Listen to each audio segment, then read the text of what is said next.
So with this job, the customer had water infiltrating the roof structure due to the lack of curb at the window. The window was right at the roof level.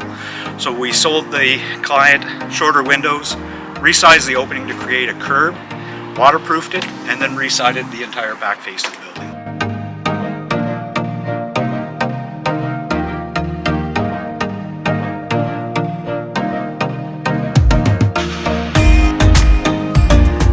The bead at the bottom of the window was right at the roof deck and had failed, allowing water to penetrate into the building.